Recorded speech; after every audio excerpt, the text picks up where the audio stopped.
నాకు 2 ఆప్షన్స్ ఇచ్చారనుకోండి. నచ్చిన ప్లేస్‌కి 100 టైమ్స్ ఎళ్తావా? లేదంటే కొత్త ప్లేస్ ఎక్స్‌ప్లోర్ చేస్తావా అని. నేనైతే నచ్చిన ప్లేస్ 1000 టైమ్స్ వెళ్ళడమే చూజ్ చేసుకుంటా. అండ్ నేను బయటికొస్తే మాట్లాడడానికి పెద్దగా మొహమాట పడను. సో, మాట్లాడేస్తా ఎవరున్నా. అండ్ నాకు వీళ్ళిద్దరు పరిచయం అయ్యారు ఆ రోజు. వాళ్ళు ఫిషింగ్‌కొచ్చారనమాట. చెప్పా కదా! ఇక్కడ అందరికి ఫిషింగ్ అంటే మంచి హాబీ.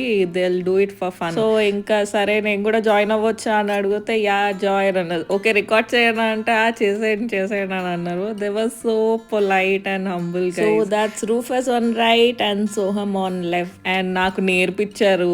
ఎన్ని అటెంప్ట్స్ చేసినా నాకు అస్సలు యాంగిల్ సెట్ అవ్వట్లే అనమాట. నేను స్ట్రైట్ గా పాయింట్ అవుట్ చేస్తే వెళ్ళి పక్కకి సైడ్ కి పడిపోతుండే. అండ్ వాళ్ళు చాలా పేషెన్స్ తోనే నాకు ఎక్స్ప్లెయిన్ చేసి నేర్పించి డెమో ఇచ్చి and they had let me try 1000 times అసలు ఫైనల్ షాట్ వచ్చే వరకు. అండ్ యా సక్సెస్ఫుల్లీ నేను అలా స్ట్రైట్ గా చేసాను అనమాట లాస్ట్ కి.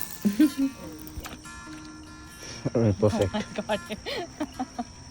ఇంకా నేను ఫుల్ ఎంజాయ్ చేశాను అనమాట. ఎక్సైటెడ్ ఉండే ట్రై చేయగానే. టచ్ మీ నాట్ నేను ఎక్కడున్నా గుర్తుపట్టేస్తాను అనమాట. ఎందుకంటే నేను దాన్ని పెంచి పోషించి పెద్దగా చేసాను. సో అది ఏ గడ్డిలో ఉన్నా ఏ చెట్ల మధ్యలో ఉన్నా నేను వెళ్ళేదాన్ని అలా టచ్ చేసేసి టెస్ట్ చేస్తుంటా అదే కదా అని చెప్పేసి. సో యా సన్సెట్ కూడా అయిపోయిండే. అండ్ మేమందరం ఇన్స్టా ఐడీస్ ఎక్స్చేంజ్ చేసుకున్నాం. అండ్ ఆబ్వియస్లీ ఫ్రెండ్స్ అయ్యాక ఫస్ట్ అడిగే క్వశ్చన్ ఏంటంటే మళ్ళీ ఎప్పుడు వస్తావు గోవాకి అని చెప్పేసి. సో అదే కాన్వర్సేషన్ నడుస్తుండే. అండ్ ఈ ప్లేస్ మాత్రం ఎంత బాగుందో అసలు. అండ్ చాలా పీస్ఫుల్ ఉంటది అసలు. 10 minutes అలా నించుంటే ఇంక అక్కడే ఉండిపోవాలనిపిస్తుంది. అంత కామ్ అండ్ పీస్ఫుల్ ఉంటుంది. Yeah that's it for today guys. By.